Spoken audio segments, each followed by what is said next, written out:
Buenos días a todos. Soy Pamela Bastante, miembro del Seminario de Estudios Virreinales en el Mundo Hispánico, y es un placer darles la bienvenida al curso de diciembre del programa académico que se está transmitiendo en el canal de YouTube del Seminario de Estudios Virreinales en el Mundo Hispánico. El Seminario de Estudios Virreinales está conformado por investigadores del Museo Nacional del Virreinato, la Universidad Autónoma de México, la Universidad Iberoamericana, la Universidad del Príncipe Eduardo en Canadá e investigadores independientes. Quisiéramos agradecerles por acompañarnos el día de hoy y estamos seguros que disfrutarán mucho el curso que está programado para este mes. Tendremos el placer de escuchar al historiador Pedro Fernando Santa Cruz Montes de Oca los primeros 3 jueves del mes de diciembre en el programa académico. Su curso se ve muy interesante y se titula Las Haciendas, el soporte económico del Colegio de Tepoztlán. A lo largo de cada sesión les animo a todos a todos los que nos acompañen a escribir sus comentarios y preguntas en el chat de YouTube para que el ponente pueda respondérselas. Asimismo, les invitamos a registrar su asistencia durante esta sesión en vivo, completando el formulario que estará disponible mediante una liga que se colgará en unos instantes en el chat de YouTube. Les rogamos que usen la misma dirección electrónica para cada formulario que completen este diciembre. Se otorgarán constancias a los que asistan a las sesiones con un mínimo de 80% de participación en el curso. La planilla estará activa hasta 15 minutos después de la sesión en vivo del curso esta mañana. Deseamos comentarles que desafortunadamente hemos tenido un imprevisto esta semana que ha requerido que grabemos esta primera sesión para poder proyectarla en vivo durante el horario normal del programa académico. Les agradecemos su paciencia y, como siempre, su participación y lealtad al programa académico. Les prometemos que todas las preguntas y los comentarios que escriban en el chat de YouTube esta mañana se atenderán el próximo jueves sin falta durante la segunda sesión en vivo de este curso. Les agradecemos mucho por acompañarnos esta mañana y sin más les comparto una breve síntesis curricular de nuestro ponente. Pedro Fernández Santa Cruz Montes de Oca es licenciado en Historia por la Facultad de Estudios Superiores Acatlán y estudiante de la Maestría en Historia de la Facultad de Filosofía y Letras de la Universidad Nacional Autónoma de México. Tiene experiencia en docencia, investigación, transcripción de documentos coloniales y difusión de la historia. Participó en el programa Museo y Escuela del Museo Nacional del Virreinato y actualmente, con el apoyo de CONACYT, desarrolló una investigación relacionada con las haciendas del Colegio Jesuita de Tepoztlán. Le damos la bienvenida a Fernando Santa Cruz Montes de Oca y le agradecemos haber aceptado a compartir su interesante investigación con nosotros en el programa académico este mes de diciembre. Bienvenido, Fernando. Estamos muy emocionados de escucharle. Buenas tardes, doctora. Al contrario, muchas gracias a ustedes por invitarme a este evento. Para mí es un gusto poder participar y compartir un poco de nuestras investigaciones con todos ustedes. Si le parece bien, podemos comenzar, doctora. Sí, por favor, adelante. Gracias. Denme un segundo. Voy a compartir una breve presentación que les tengo preparada. Bien. Como ya comentó la doctora Pamela, eh, para este mes de diciembre abordaremos el tema de las haciendas del Colegio Jesuita de Tepoztlán. Y hoy comenzaremos este seminario hablando sobre el origen de estos centros productivos, sobre el origen de las haciendas, ¿ok?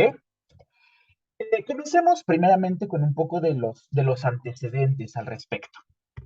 Recordemos que la Compañía de Jesús fue fundada por Ignacio de Loyola en 1534 y en 1540 fue reconocida oficialmente como un instituto religioso por el Papa.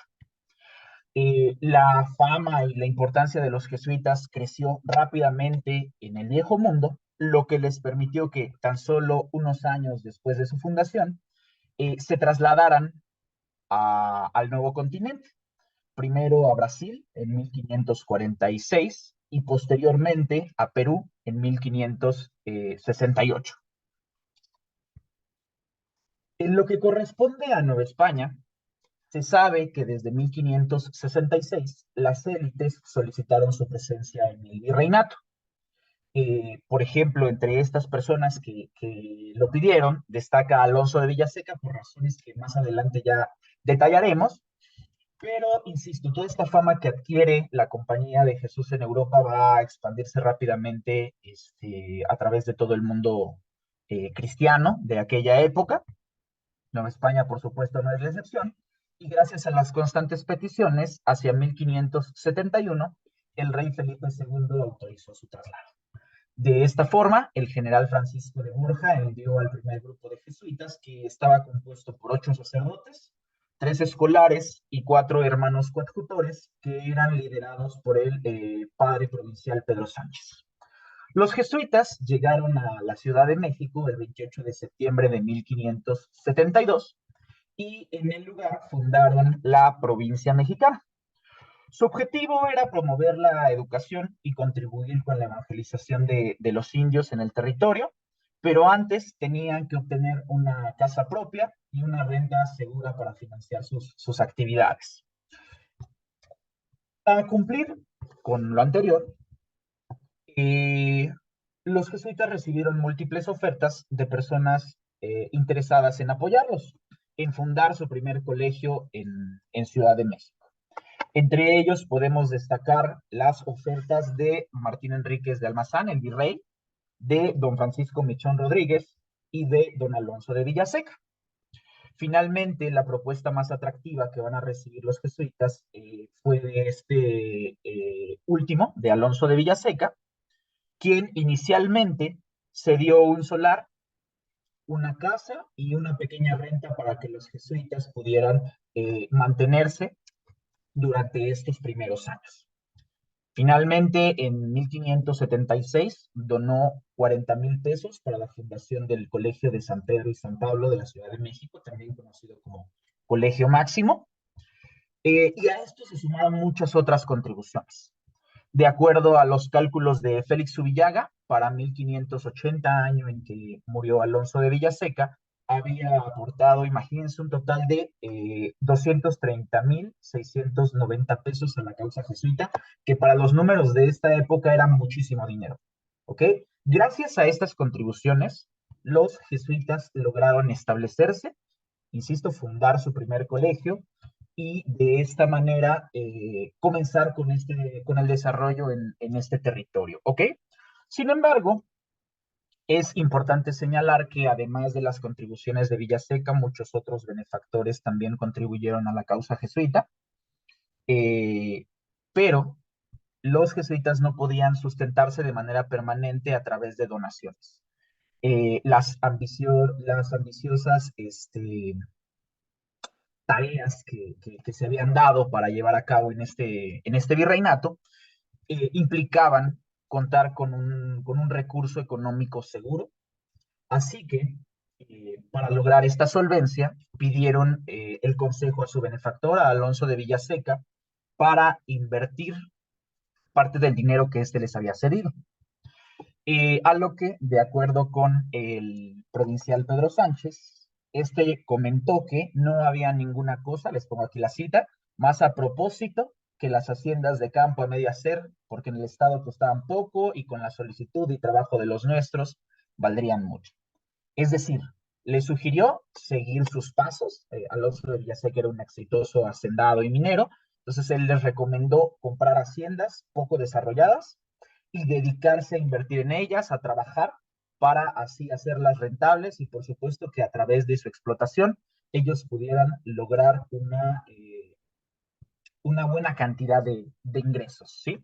A lo largo de estas sesiones que estaremos aquí con ustedes, voy a insertar algunas citas con el objetivo de que nosotros podamos adentrarnos un poco a todo este mundo que estamos retomando a través de estas presentaciones, ¿no? Bueno, a raíz de esta sugerencia, surgieron muchas ideas dentro de los jesuitas. Si bien desde 1575 ya habían recibido una donación por parte de Llorente López, la hacienda de Jesús del Monte, es decir, ya tenían una experiencia previa, conocían el potencial económico de estas empresas. La sugerencia de Villaseca generó cierta crisis, digámoslo de esta forma, entre los jesuitas debido a que implicaba modificar totalmente el sistema que ellos acostumbraban, ¿no? Originalmente los jesuitas estaban acostumbrados en Europa a realizar otro tipo de inversiones para sustentar sus actividades. Sin embargo, en 1576, el provincial decidió tomar el consejo e invertir 17,000 pesos del dinero que Villaseca les había dado en la compra de la hacienda de Santa Lucía, una propiedad que se encontraba entre Ciudad de México y la ciudad de Pachuca. Hoy en día podemos ubicarla fácilmente porque en tierras que pertenecieron a la hacienda se construyó el aeropuerto en los últimos años. ¿Ok? Bueno, si bien las leyes de Indias teóricamente la, eh, restringían la propiedad eclesiástica, la verdad es que en ningún momento obstaculizaron esta iniciativa, esta inversión jesuita. Sin embargo, la oposición llegó desde la misma orden, desde la misma compañía de Jesús, principalmente debido a que, insisto, esta iniciativa implicaba no solo comprar haciendas, sino también administrarlas de manera directa a través de un padre coadjutor que permanecería en la propiedad para su administración. ¿Ok? Esto fue ampliamente criticado dentro de la compañía de Jesús debido a que se temía que la presencia de un religioso en las haciendas provocara el relajamiento de la moral o la distracción de sus funciones, básicamente que este hermano coadjutor incumpliera sus votos. Hubo grandes opositores a esta iniciativa, por ejemplo, podemos destacar la del sucesor de Pedro Sánchez, que fue Juan de la Plaza, quien principalmente se quejaba insisto, de esta situación de que un hermano coadjutor fuera quien administrara directamente las propiedades. Sin embargo, Pedro Sánchez defendió su iniciativa y comentó al respecto, y cito, hay un inconveniente en esta tierra. Acá no hay rentas eclesiásticas ni laicas, sino casas o censos, los cuales es la más mala renta de todas y muy peligrosa en esta tierra, porque o no se pueden cobrar en muchos años o se levantan muchos fraudes. Entonces, el provincial defendía, insisto, que la inversión se basara en la compra de haciendas. La aprobación de Roma fue paulatina. En primera instancia aceptaron que se mantuvieran en propiedad las haciendas de Jesús del Monte y de Santa Lucía, con la condición de que su administración se llevara con mucho recato, ¿no? Posteriormente fueron, insisto, aceptando paulatinamente a través de diferentes disposiciones, hasta que hacia 1592 aceptaron definitivamente el modelo de inversión como algo viable y como algo adecuado que no incumplía con los valores de la Compañía de Jesús. Esta aceptación de Roma implicó la rápida expansión de la iniciativa económica. Para 1592, es decir, para este mismo año en que llegó la notificación del general desde Roma, la verdad es que ya muchos colegios tenían propiedades en su poder. El Colegio de México, estas dos haciendas que ya mencionamos, el Colegio de Puebla también tenía dos haciendas, una de labor y una de ganado menor. El Colegio de Oaxaca tenía dos haciendas, una de ganado menor y una de ganado mayor. El Colegio de Valladolid tenía una hacienda de ganado menor. El Colegio de Guadalajara una hacienda de labor. el colegio de Pátzcuaro una hacienda de labor y la residencia de Tepoztlán, que esto por supuesto lo detallaremos más adelante, ya estaba construyendo un molino. Es importante precisar que con hacienda de labor nos referimos a una hacienda agrícola o una explotación agrícola y el ganado menor corresponde a la crianza de ovejas y cabras, mientras que la del ganado mayor a la crianza de ganado vacuno, caballar y mular, principalmente. ¿Ok? Ahora, esto que pueden observar aquí, como se pueden dar cuenta, ilustra el rápido avance, porque tan solo tenía 16 años de la adquisición de la primera hacienda, y pues prácticamente la gran mayoría de las fundaciones que para ese momento tenían los jesuitas en territorio novohispano ya eran dueños de alguna propiedad. ¿Ok? Ahora, eh, la aprobación, insisto, de Roma tuvo un impacto en Nueva España y a la larga generó que se formara algo que yo he llamado como modelo de inversión.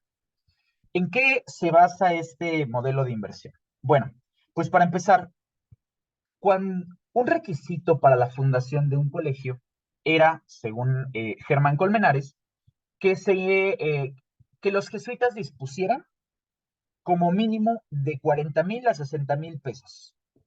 ¿Ok? Con ellos se esperaba que tuvieran los recursos necesarios para construir las instalaciones, pero también para invertir parte del dinero y de esa manera tener una renta segura que garantizara que este colegio iba a perdurar. Entonces, otra vez, a raíz de la aprobación de Roma, esta inversión comenzó a dirigirse específicamente y en su mayoría a las haciendas. ¿Ok? Eh, el sistema era sencillo. Generalmente un benefactor o en algunas ocasiones varios benefactores donaban la cantidad de dinero ya señalada. De esta manera se les reconocía como fundador y posteriormente los jesuitas compraban las propiedades que consideraban que podían ser a la larga más rentables. En este cuadro que pueden observar en la diapositiva pueden ver el caso que ya mencionamos, que es el del Colegio de San Pedro y San Pablo, pero también pueden observar que rápidamente el Colegio del Espíritu Santo siguió su ejemplo y hacia 1587, después de la donación de Melchor de Covarrubias, compró las haciendas de San Pablo y de los Llanos, ¿no? En Tepoztlán, por ejemplo, compró Santa Inés, como ya detallaremos más adelante. El Colegio de Zacatecas en 1616 obtuvo la cieneguilla. Aquí es importante hacer un paréntesis. En ocasiones el benefactor incluso ya directamente donó una propiedad a los jesuitas. Es el caso de Vicente Saldívar, quien se dio la cieneguilla en este año de 1616 y la verdad es que se convirtió en la base económica de este colegio prácticamente hasta la expulsión de los jesuitas en 1767. ¿Ok? Aquí tenemos más casos, ya no me detendré a mencionar uno por uno, pero insisto, lo importante es que aquí se note cómo esta rápida expansión abarca prácticamente toda la provincia y se comienzan a adquirir haciendas, ¿no? Es importante señalar que esta es la primera compra, pero será seguida de muchas otras, como la veremos con el caso específico del colegio de Bototlán. Ahora bien, la aprobación de Roma, perdón por ser tan reiterativo en este punto, pero también impactó a nivel continental, pues los jesuitas de otras provincias comenzaron a imitar el modelo empleado en Nueva España.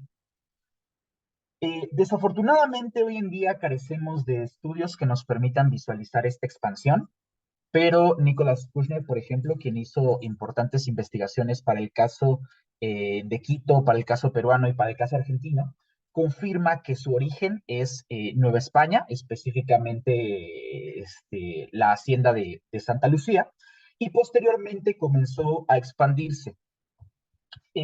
Como se puede observar en este cuadro, el patrón fundacional es muy similar. Vemos otra vez a un colegio que la primera inversión prácticamente que hace es en la compra de haciendas.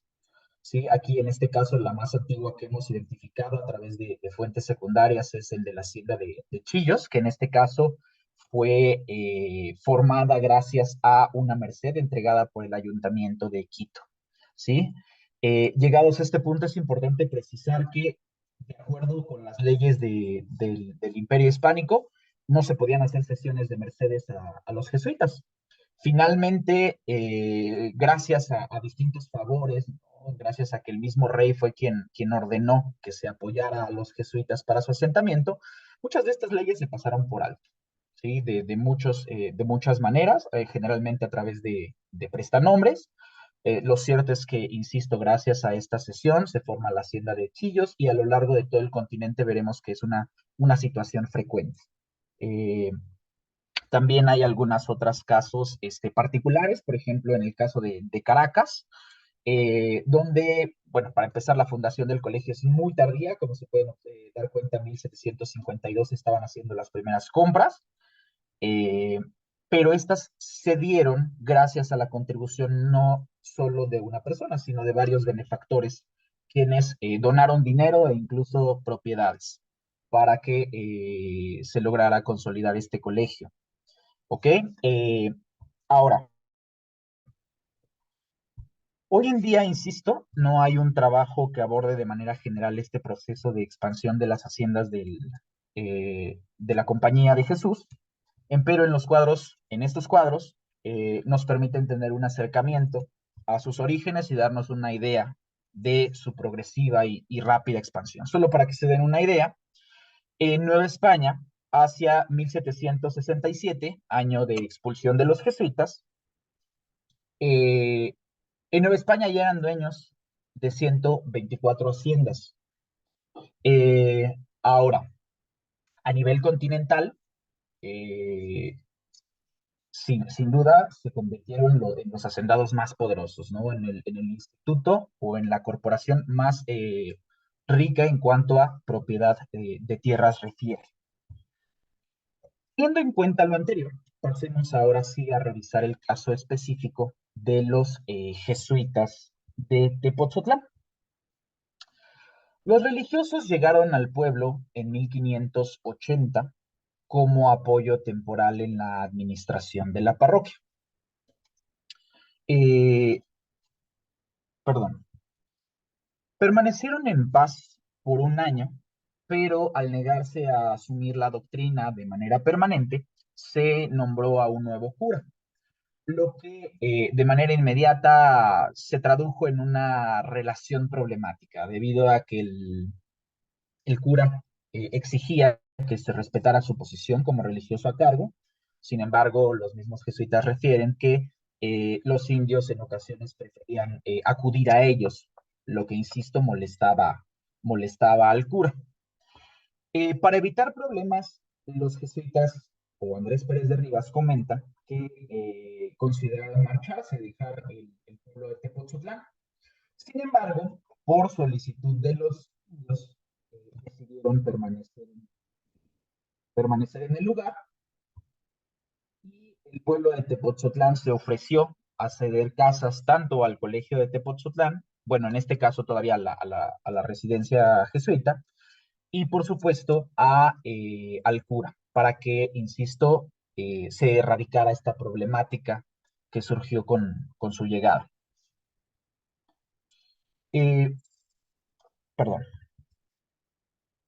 Ahora bien, Eh, es claro que a los jesuitas también les interesaba permanecer en Tepoztlán, dado que se trataba de un lugar que ofrecía condiciones bastante benéficas para las labores de la orden. En primer lugar, Tepoztlán era un lugar propicio debido a que se hablaba náhuatl, mazahua y en menor medida otomí.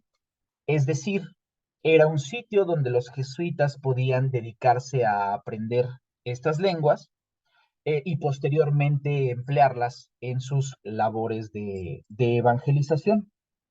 ¿Sí? Por tanto, es un sitio muy atractivo en este sentido y por eso más adelante fundaron su seminario de lenguas.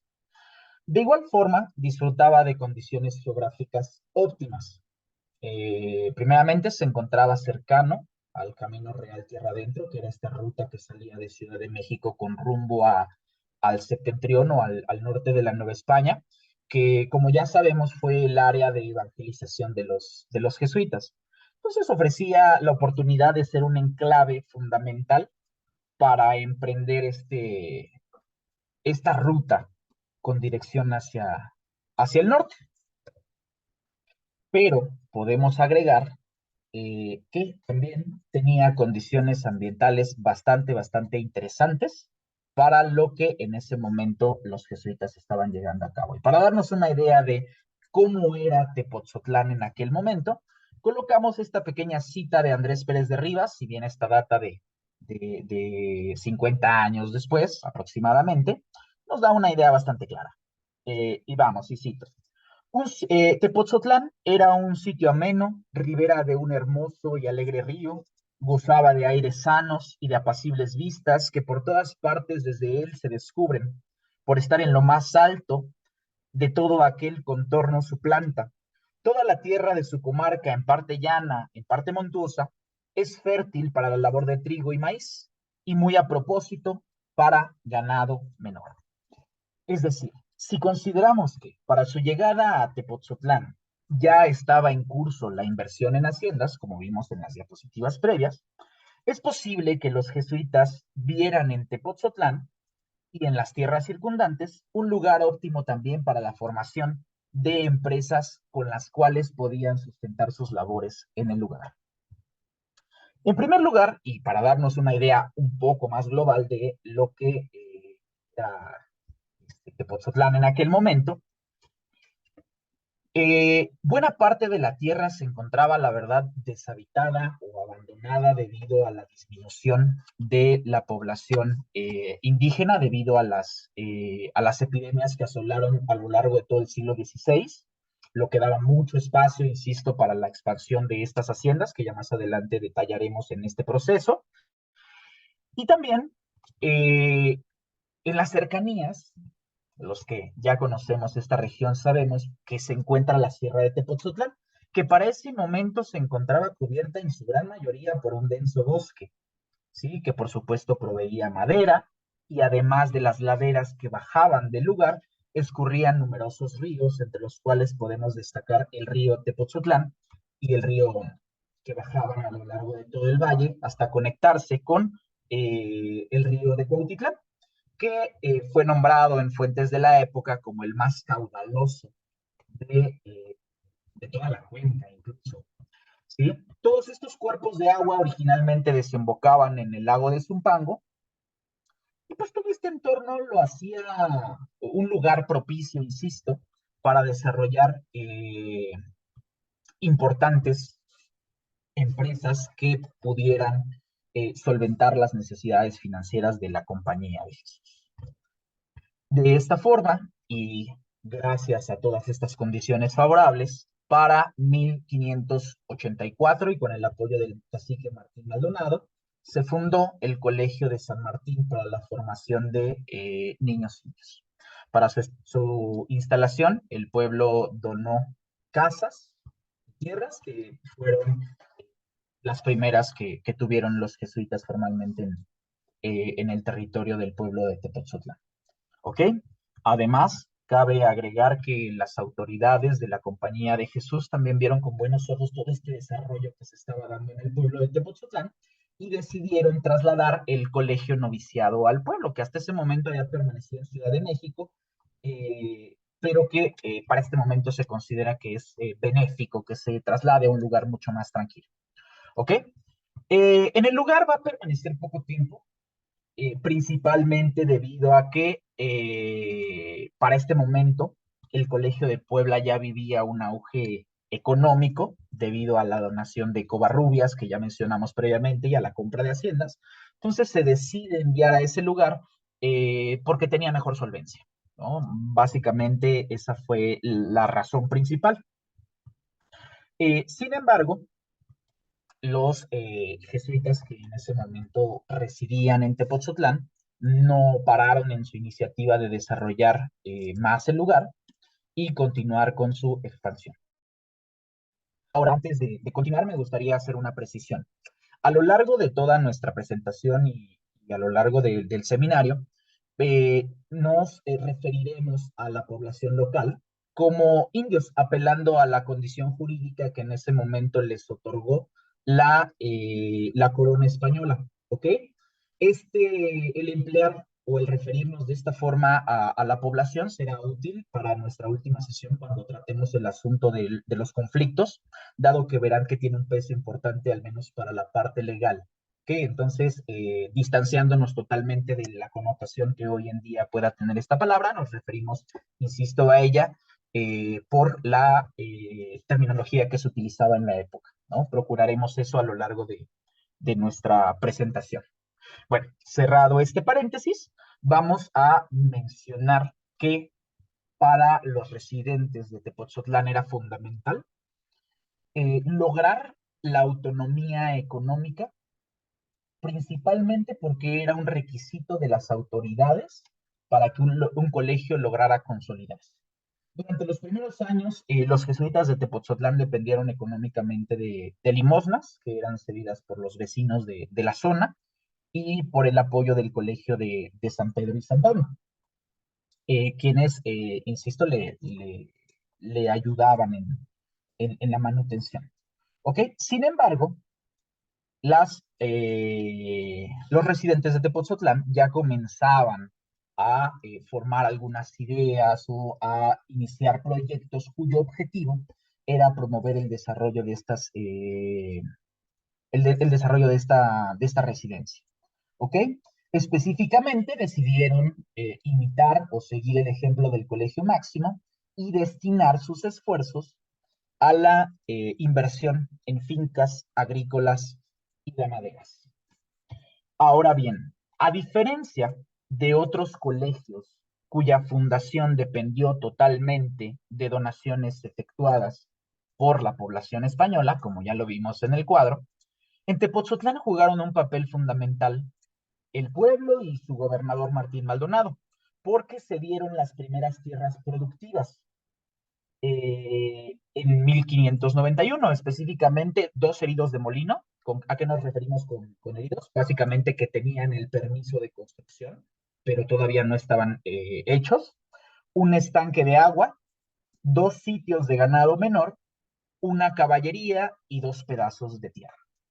Y en esos sitios, los jesuitas construyeron los 2 molinos, una acequia para regar las huertas, es decir, se favorecieron de este sistema de canales, este sistema hidráulico que ya tenía ciertos antecedentes desde la época prehispánica, arrastraron el agua proveniente de los ríos cercanos para a través de ellos regar sus campos de cultivo y además de eso poblaron parte de las tierras, sobre todo las que se encontraban en suelos accidentados, de ganado.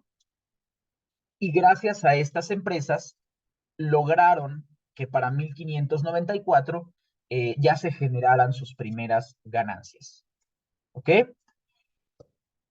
Ahora, es importante también hacer una aclaración, hacer otra pequeña pausa. A lo largo de nuestra exposición nos referiremos en términos generales a Tepoztlán como un colegio, ¿ok? Si bien ya sabemos que se formaron varios centros educativos en el lugar, para fines de nuestra exposición, específicamente para la parte económica, la verdad es que no hay una distinción entre el Colegio de San Martín, el Seminario de Lenguas o lo que posteriormente será el Colegio Noviciado, dado que todas estas haciendas que se están formando aquí van a ayudar a sustentar económicamente todos estos colegios.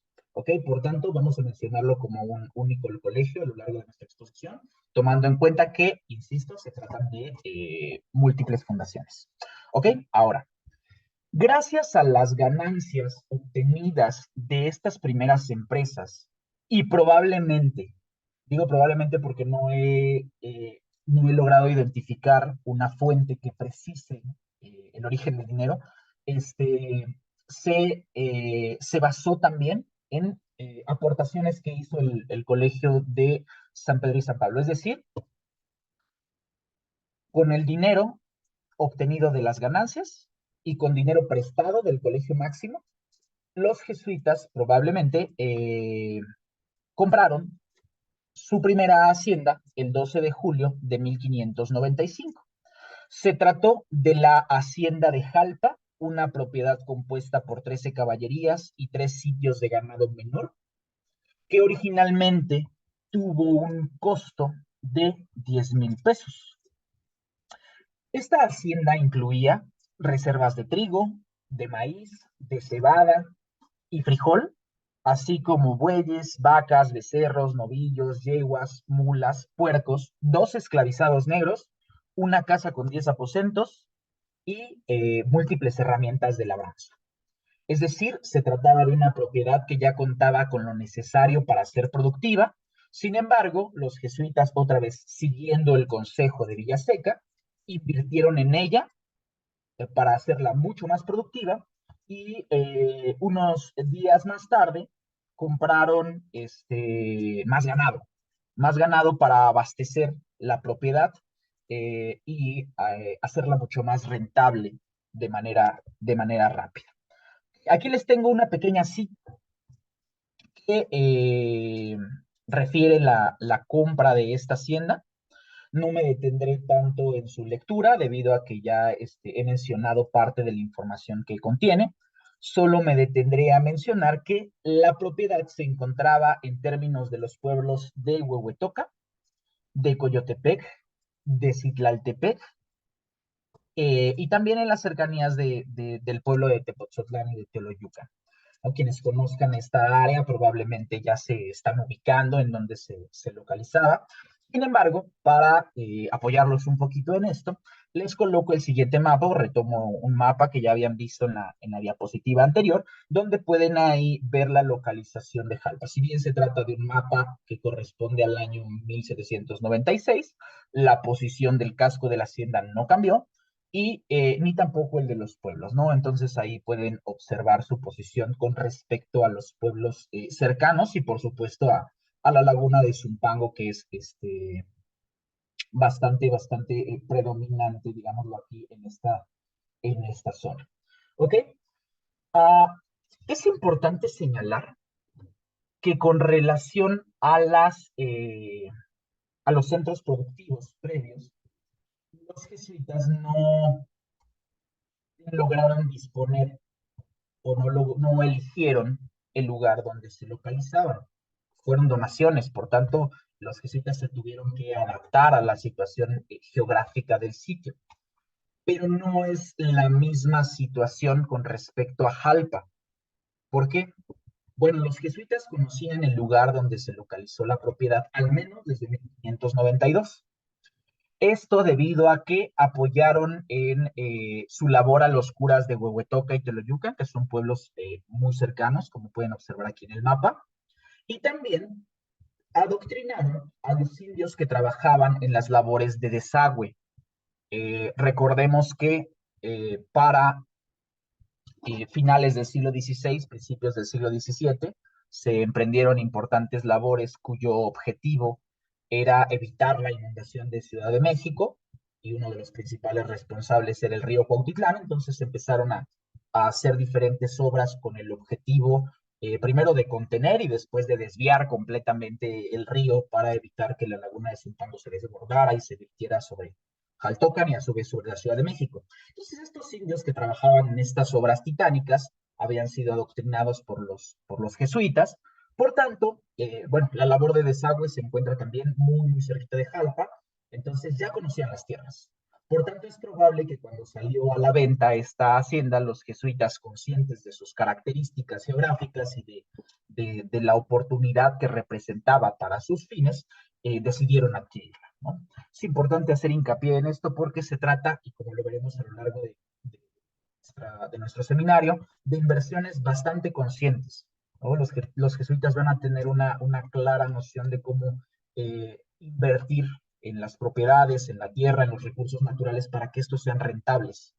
Y en gran medida, pues esto será la clave de su éxito posterior. ¿Ok?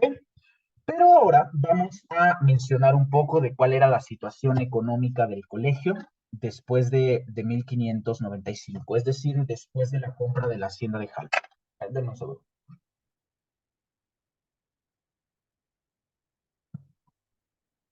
Bueno, pues para 1595, los jesuitas ya eran dueños de molinos, de estancias de ganado y de tierras de labor.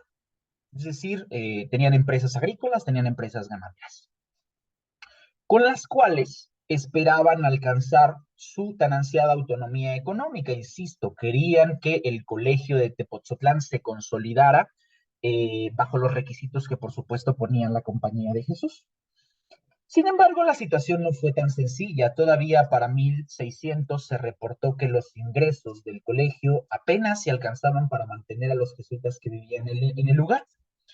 Esto debido a que se estaba pagando un censo y otra deuda. Desafortunadamente en las fuentes no se mencionan con quién se contrajo la deuda. Insisto, probablemente se trataba del Colegio Máximo, quien había estado constantemente apoyado por solicitud del mismo general Claudio Acuaviva al Colegio de Tepoztlán.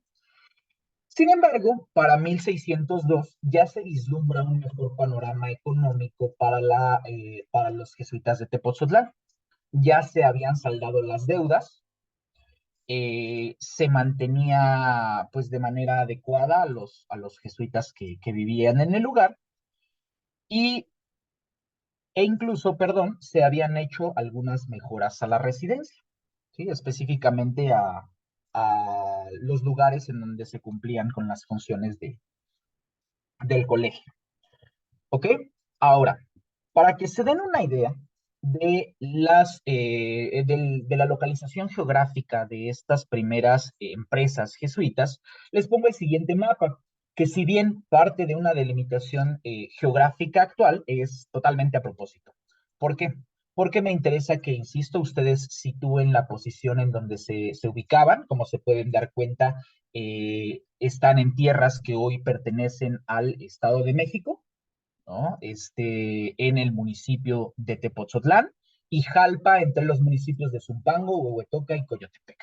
¿Okay? Aquí se concentró inicialmente las empresas del colegio de Tepoztlán. Sin embargo, pese a los esfuerzos que se hicieron solo con las tierras donadas por los indígenas, la verdad es que los jesuitas de Tepoztlán no lograron alcanzar su autonomía económica, y esta se lograría un año más tarde, ¿no? En 1606. Y se haría o se lograría gracias a la donación de Pedro Ruiz de Ahumada. Este personaje que tan señalado y tan importante es en la historia de Tepoztlán, también tuvo un impacto económico importante. ¿Por qué?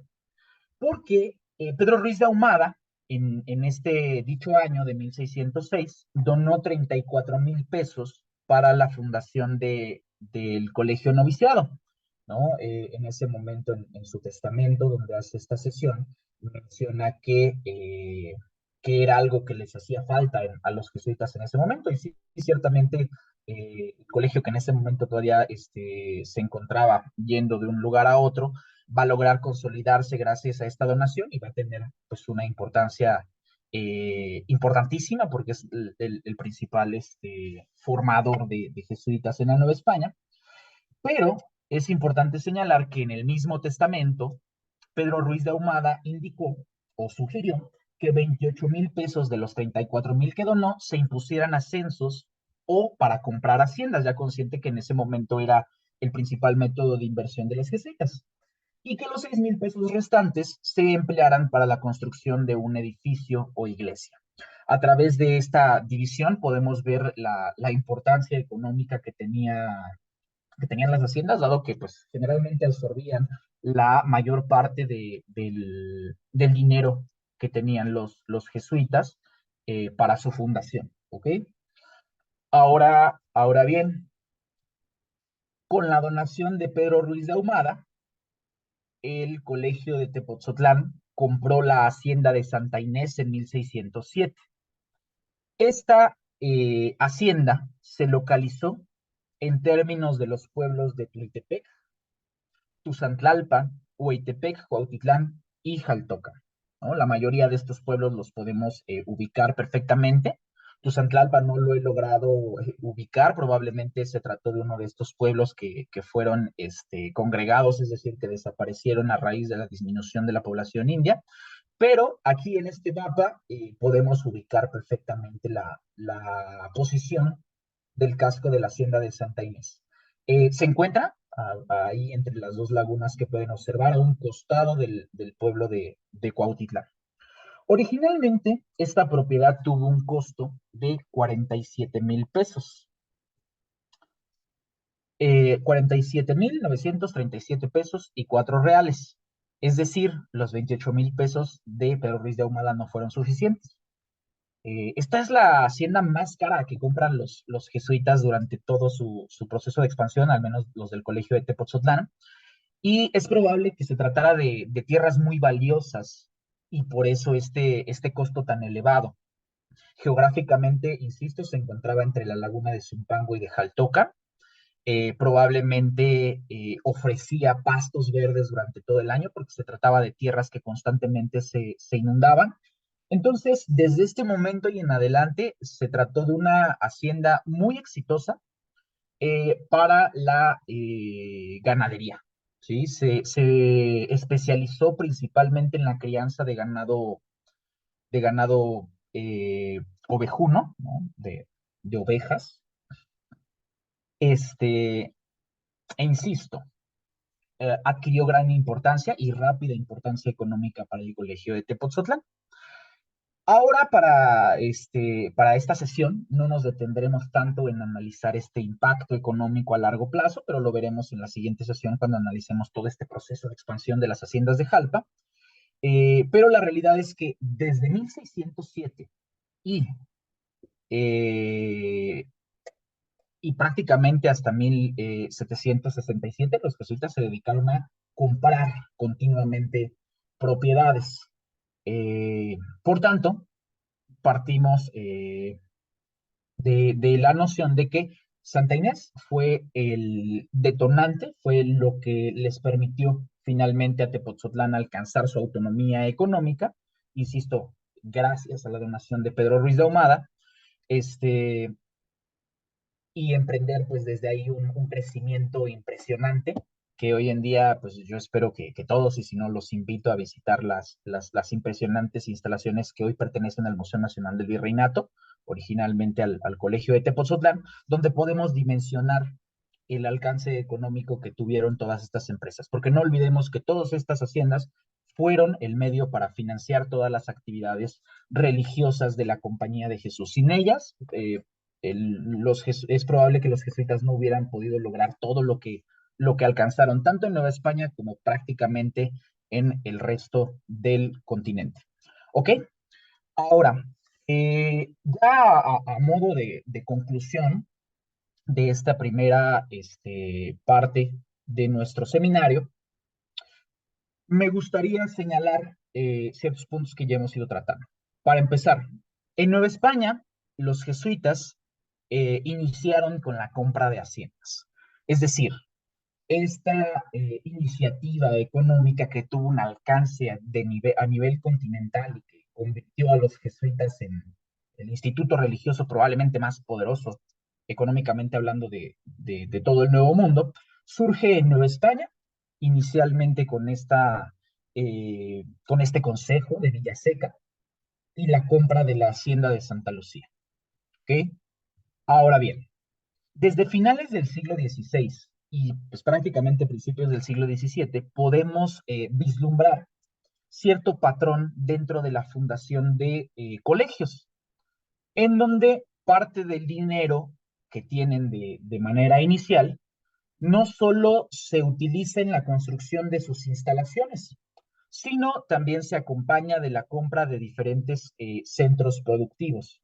O en este caso, por ejemplo, el caso del colegio de Tepoztlán fue muy particular. ¿Por qué? Bueno, para empezar, el colegio de Tepoztlán imitó, ¿sí? El ejemplo del colegio de San Pedro y San Pablo de invertir en haciendas. Para ese momento ya también el colegio de Puebla, por ejemplo, tenía haciendas muy importantes.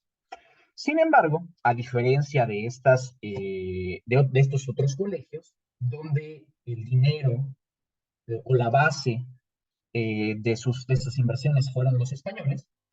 En el caso específico de Tepoztlán jugaron un papel trascendental el pueblo de Tepoztlán. ¿Por qué? Porque, insisto, gracias a las tierras que ellos donaron, los jesuitas pudieron mantenerse durante los primeros años, emprender sus primeras fincas, o iniciar sus primeras fincas, y con ellas en parte comprar la hacienda de Jalpa. Por tanto, gran parte de la base económica se encuentra dentro de las mismas donaciones del pueblo de Tepoztlán. Sin embargo, insisto, esto no se consolida y va a ser hasta la donación del señor Pedro Ruiz de Ahumada cuando se consolida económicamente el colegio de Tepoztlán. Ahora bien, de aquí en adelante podremos observar, insisto, cómo el colegio de Tepoztlán prácticamente va a dedicarse a comprar muchísimas propiedades a lo largo de todo el territorio que se encontraba en las cercanías. Yo lo he definido, ya lo verán más adelante, como las alcaldías mayores de Cuautitlán, Zumpango y Huaypoxtla, dado que principalmente en estos lugares se situó su expansión, pero también en muchas otras propiedades distantes que les permitieron adaptarse a las condiciones geográficas, a las condiciones económicas y ambientales, por supuesto, de la Nueva España, y así constituir uno de los conjuntos productivos más importantes de toda la Nueva España. Pero ya no me detendré más en esto, va a ser tema de nuestra siguiente sesión. Como bien comentó la doctora Pamela, se contestarán todas las preguntas que ustedes tengan. Así que no duden en comentar este, en YouTube para que se puedan hacer todas las aclaraciones necesarias, ¿no? Aquí les dejo algunas de las fuentes que consulté para esta primera parte de nuestro seminario. Como se pueden dar cuenta, se trata de algunas fuentes de archivo, muchas otras de bibliografía. Ya más adelante nos enfocaremos mucho más en el caso, insisto, específico, detallando en muchas de las condiciones que favorecieron el enriquecimiento de la Compañía de Jesús hasta su expulsión en 1767. Entonces, pues con esto concluyo por mi parte. Les agradezco mucho su atención y pues nos vemos la próxima sesión.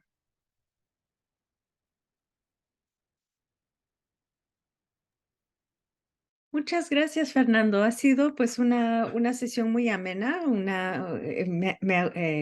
y pues muy interesante la información que nos presentas. Creo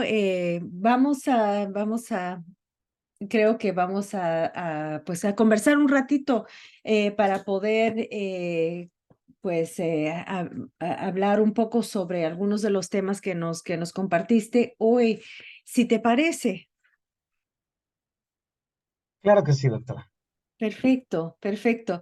Tengo un par de preguntas y bueno, y a ver si también si nos puedes compartir un poco más, porque este tema, ¿no? De las personas que donaban, ¿no? Estos fondos, este dinero, ¿no? Para poder fundar estos colegios y también pues las iglesias, igual que los conventos de monjas, ¿no? De que pues eran personas que tenían una cierta conexión o con ya de familia o con los jesuitas. ¿Fue algo así también en estos casos o solo fue algo así como que, bueno, esta persona en particular decidió que sí o que tenía más como vínculos o las personas que mencionaste en ese cuadro, ¿no? Que tenían ahí diferentes que donaban diferentes fondos y pues algunos eran en tierras, otros eran en pesos. Entonces, si nos pudieras elaborar un poquito sobre eso, por favor. Está súper interesante.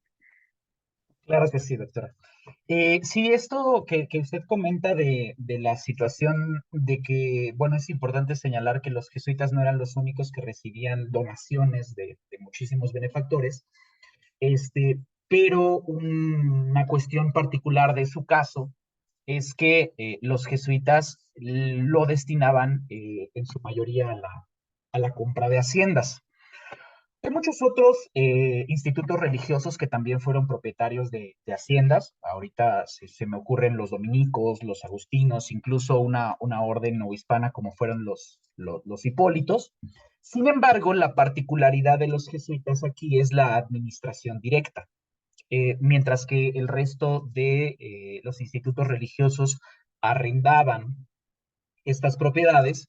Los jesuitas se van a dedicar personalmente a hacer crecer todos estos centros productivos. Ahora bien, con relación a los donantes, este caso de Pedro Ruiz de Ahumada es muy interesante porque ilustra la situación de que muchas veces los mismos donantes eran quienes ya sugerían abiertamente la inversión en haciendas, probablemente conscientes de que mucho de de las compras jesuitas iban dirigidas a esa área, ¿no? El único que específicamente lo hace como recomendación, o al menos que yo tengo noticia en este momento, es Alonso de Villaseca, pero podemos observar, por ejemplo, en el caso de Vicente Saldívar, para el caso de Zacatecas, que directamente dona las propiedades, ¿no? Es probable, la verdad ahorita no tengo la información, se ha profundizado poco al respecto, que otros donantes también hayan incluso dentro de sus mismas cláusulas sugerido la compra de alguna propiedad en la cual veían cierto potencial, porque no olvidemos que todos estos donaban su dinero a la espera de que los colegios se hicieran muy exitosos, ¿no? Y que adquirieran muchísima importancia. Por ejemplo, el caso de Caracas, muchas veces se estuvo solicitando continuamente la presencia de los jesuitas. Sin embargo, diversas situaciones lo habían impedido. Pero esta alianza de los mismos vecinos incluso muestra el peso y la importancia que tenían los jesuitas. Entonces, dado que era uno de sus requisitos tener ciertas garantías económicas, pues los mismos fundadores se esforzaban en proveerlas. Y parte de este esfuerzo pudo haber sido también el dar las haciendas o incluso sugerir la compra de algunas. Muchas gracias. ¿Y por qué crees que se impidió o por qué se impidió el Colegio de Caracas? Porque sí, es interesante porque la fecha es bastante tardía. Sí, es correcto. Muchas de estas fundaciones tuvieron problemas en la parte económica porque en ocasiones las ciudades no contaban con la solvencia que los jesuitas requerían o con las garantías.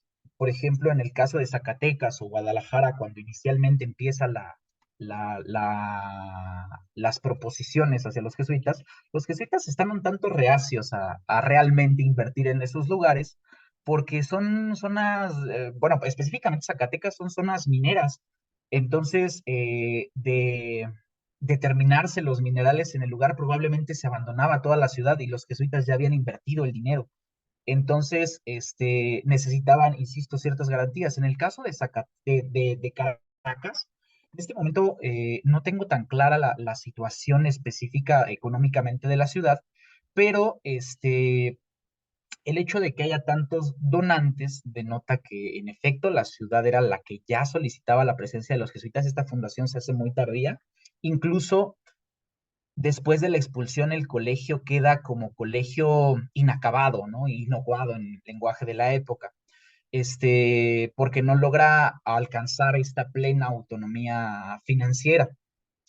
La expulsión interrumpe todo, pero en el caso de Caracas, por ejemplo, no se logró el cometido de los jesuitas o lo que se proponía originalmente. Por eso siempre los jesuitas buscaban tener garantías de que era rentable el hecho de iniciar un colegio y no después iban a tener que abandonarlo y pues toda su inversión quedaba ahí. Sí, sí, sí, me imagino, ¿no? Porque tanto esfuerzo para poder establecer estos colegios y claro, y después si se iban todos, entonces, claro, ¿en qué quedaba eso, verdad? Correcto, y ese fue el caso de muchas ciudades mineras, ¿no? En Nueva España, donde también los jesuitas se asentaron, siempre tenían como esto muy en cuenta. Ajá, ajá. Claro. Tengo una pregunta sobre también estos molinos que mencionas, ¿no? Los que estaban allá en Tepoztlán. Me parece, son los molinos que ahora están pues así como en la propiedad del museo, porque hay como una parte cerca, bueno, detrás en el huerto, ¿no? De que ahí también pues me parece como que había algo de como una estructura ahí que decían que posiblemente era, bueno, que era un molino. ¿Son esas? ¿A esas son las que se refiere o sí? Sí, probablemente se trate de los primeros dos molinos, estos que están junto con las instalaciones del colegio.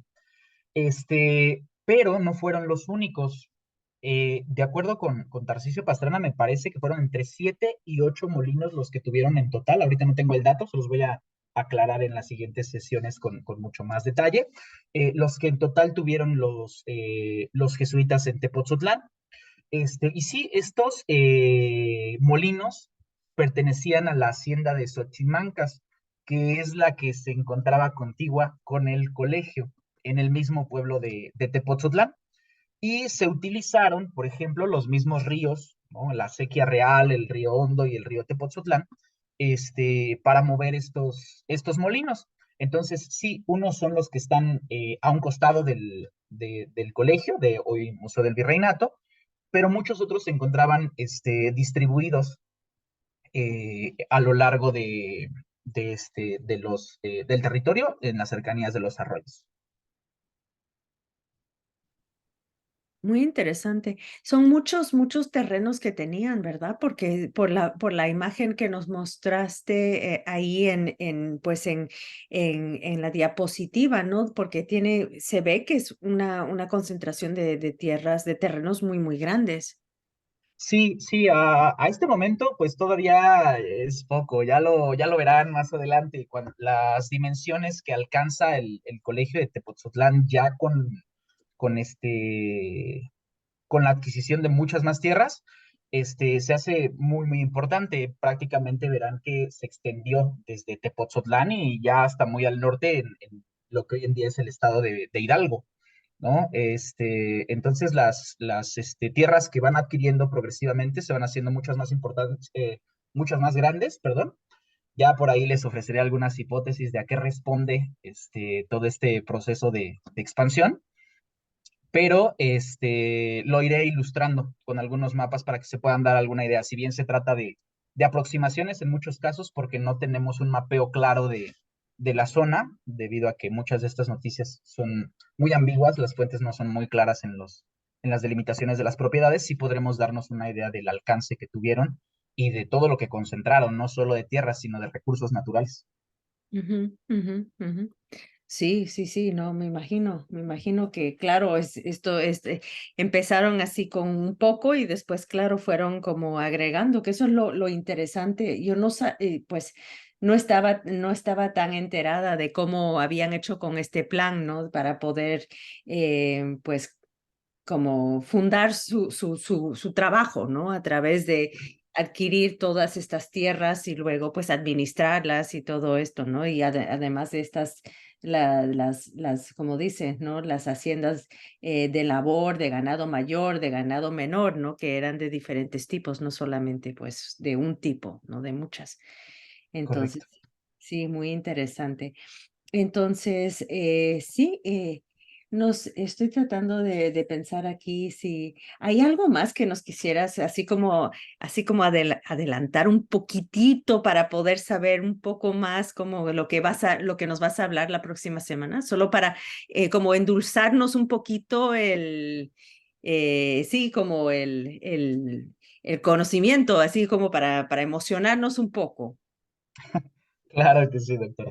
Bueno, pues para empezar, ahorita que lo mencionaba, esta situación de las haciendas de ganado menor, de ganado mayor, y etcétera, me gustaría agregar algo antes de tratar los asuntos de la próxima sesión. Los jesuitas, insisto, tuvieron una mentalidad brillante desde la parte económica en el sentido de que adaptaron sus empresas a las condiciones geográficas. Y si bien En el caso de Tepoztlán se trató principalmente de haciendas cuyo objetivo era la agricultura y la ganadería. Hay casos, por ejemplo, para el resto de Sudamérica, donde se dedicaron incluso al cultivo de hoja de coca, por ejemplo, a tener viñedos en algunas zonas, y incluso tuvieron algunas haciendas mineras, aunque la verdad es que no fueron tan lucrativos en esta parte los jesuitas, quizá por temor a que pues estas haciendas finalmente tenían un bien finito, ¿no? Es decir, se terminaba. Eh, pero algo que veremos más adelante, ya en las sesiones siguientes, es que hay un claro interés de los jesuitas por adquirir no solo las tierras, sino los recursos naturales que éstas incluían, porque ya tenían ahí planes para sus empresas, ¿no? Ahora bien, ¿qué veremos la siguiente sesión? La siguiente sesión estaremos tratando todo este proceso de expansión, ¿no? Primero con la compra de la hacienda de Temoaya, ¿no? La hacienda más grande que compraron los jesuitas en toda su historia, de Tepoztlán, por supuesto. También veremos el proceso de compra y conformación de la hacienda de Xochimancas, que el caso de Xochimancas es bastante curioso porque sus tierras se fueron eh, comprando poco a poco a lo largo de todo el territorio que circundaba a Tepoztlán, y se integraron pues ya de manera muy tardía, a mediados del siglo XVII. También la compra de la hacienda de Portales, ¿no? Una de las económicamente más rentables, la compra de la hacienda de Casablanca, del Panal, de Xilotzingo. Muchas de ellas tenemos muy pocas noticias al respecto, la verdad, pero intentaremos reconstruir, insisto, todo este proceso de expansión, conscientes de que no se trata de comprar por comprar, sino se trata de toda una iniciativa económica que busca cumplir con su objetivo principal, que, refiriendo todos los objetivos de la compañía, eran pues para mayor gloria de Dios, ¿no? Para lograr completar eh, estas, eh, estas labores religiosas que ellos emprendieron a lo largo de todo el continente. Asimismo, cerraremos esta sesión dando las primeras pistas de cómo se administraban estas propiedades, ¿sí? Cómo le hicieron los jesuitas para lograr convertir a estas haciendas en una de las más rentables prácticamente de todo el continente. De qué mano de obra, a qué mano de obra recurrían, ¿no? También la situación de cómo fue su relación con otras órdenes religiosas, con las mismas autoridades, para cerrar finalmente con broche de oro todos estos seminarios, con pues las implicaciones negativas que tuvo este proceso de expansión, ¿no? Que fue arrastrarlos a muchísimos conflictos por tierras, y algunos de ellos incluso un tanto más severos, ¿no? Como el conflicto por la situación del diezmo, que también nace en parte en las haciendas.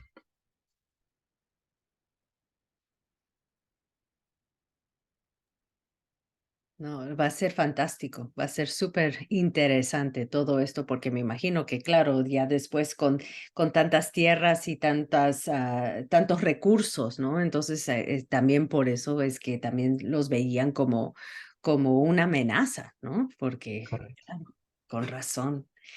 Ay, muchas gracias. Estamos muy emocionados con el programa que nos vas a ofrecer este mes. Tenemos la fortuna de tenerte con nosotros 3 semanas. Entonces, esto va a ser fantástico. Vamos a aprender mucho, mucho de ti.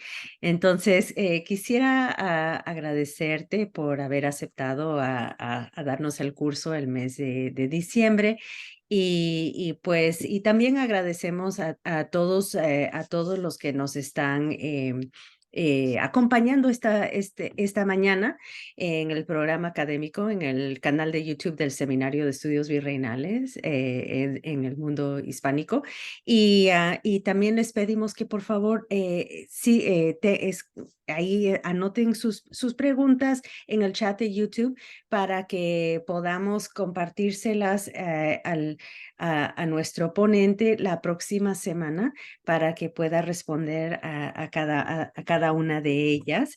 Y pues también recordarles a todos que por favor completen el formulario de asistencia que está en el chat de YouTube también para que puedan registrar su asistencia y que por favor incluyan cada vez que se registren, por favor utilicen la misma dirección electrónica para que facilitar el proceso de las constancias.